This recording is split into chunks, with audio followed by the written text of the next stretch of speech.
Phone tapping విషయంలో చాలా interesting development జరిగింది. కల్వకుంట్ల కవిత ఒక ఇంటర్వ్యూ ఇచ్చింది టీవీ5కి. ఈ ఇంటర్వ్యూలో ఆవిడని ఫోన్ ట్యాపింగ్ గురించి అడిగితే, మామూలుగా అయితే ఎవరైనా ఏమని ఎక్స్‌పెక్ట్ చేస్తారు? Phone ట్యాపింగా?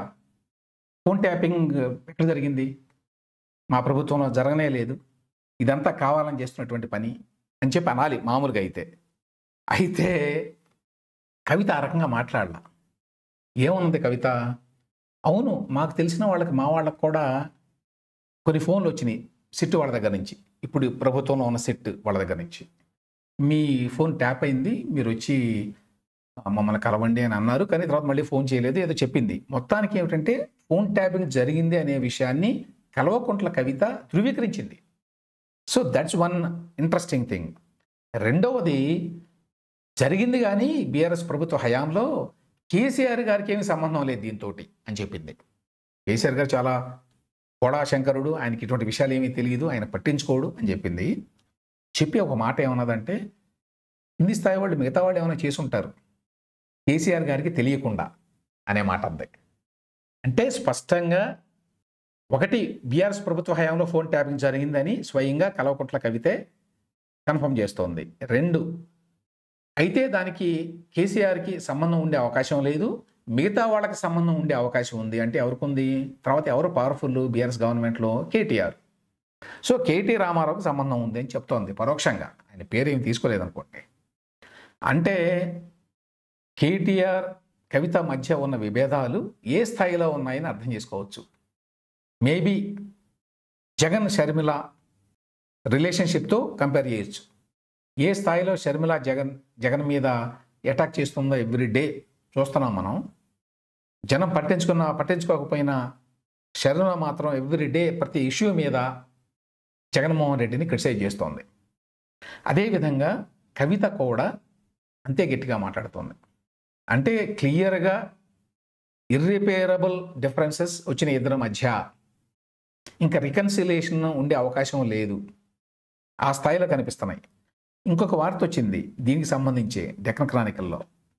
Phone tapping probe SIT serves notice on BRS MLC K Kavitha's PA. Phone tapping వ్యవహారంలో కవిత పీఏ, ఇతని పేరేంటి? రాజేష్ అట.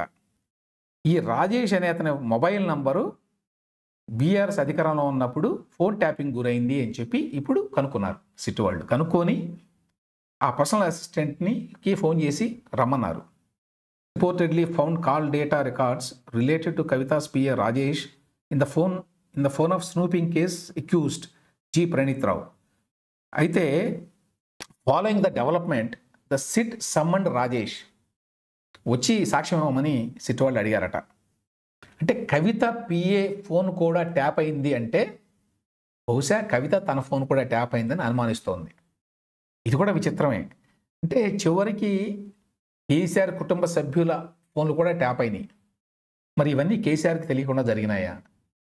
కనీసం కేటీఆర్‌కి తెలియకుండా ఎట్లా జరుగుతాయి? Kalvakuntla Kavitha PA phone tap చేసేటువంటి ధైర్యం ఉంటుందా ప్రభుత్వంలో ఎంత పెద్దవాళ్ళకైనా సరే? అంటే ఫోన్ ట్యాపింగ్ అనేది ఏ స్థాయిలో జరిగింది తెలంగాణలో అనేది అర్థం చేసుకోవచ్చు. బయట న్యాయమూర్తులు, వ్యాపారులు, సినిమా యాక్టర్లు ఇట్లా అందరివి చేశారు. రాజకీయ నాయకులు సరే. చివరికి సొంత ఫ్యామిలీలో వాళ్ళ ఫోన్లు కూడా ట్యాప్ చేశారు అని చెప్పి దీన్ని బట్టి అర్థమవుతోంది. చూడాలి ఇది చివరికి ఏ రకమైన రూపు తీసుకుంటుంది.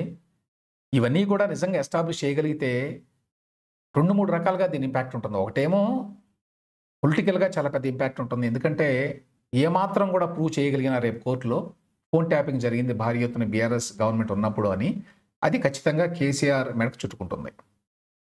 2 ఇప్పుడున్నటువంటి ఈ గొడవల్లో కవితకి, కేటీఆర్‌కి మధ్య గొడవల్లో కవిత ఈ రకంగా బయటపడి మరీ మాట్లాడుతోంది అంటే రేవంత్ రెడ్డి ప్రభుత్వం దీన్ని తమకు అనుకూలంగా మలుచుకొని ఆ కుటుంబంలో ఇంకా చీలికలు తీసుకొచ్చి కేసులో పెట్టడానికి అవకాశం ఉంది. ఉదాహరణకి కవిత పిఏ ఫోన్ ట్యాప్ అయింది. దాని మీదనే స్పెసిఫిక్‌గా ఒక కేసు పెట్టొచ్చు కావాలంటే అదే కుటుంబం మీద.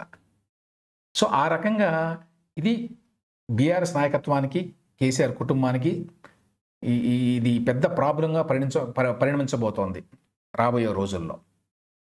రేవంత్ రెడ్డి ఎంతవరకు వెళ్తాడు అనే దాన్ని బట్టే ఈ కేసు పరిణామాలు ఉంటాయి. ఫోన్ ట్యాపింగ్ అనేది చాలా పెద్ద నేరం, అందులో సందేహం లేదు.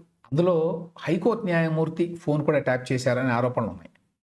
ఆరోపణలు కాదు, అది ఆల్మోస్ట్ నిజమనే అనుకోవాలి. ఎందుకంటే హైకోర్టులో కూడా వచ్చింది ప్రస్తావన దీని గురించి. అయితే దాని గురించి మాట్లాడవద్దు అని చెప్పి హైకోర్టు కొన్ని ఆర్డర్స్ ఇచ్చింది కాబట్టి ఎవరూ మాట్లాడట్లేదు.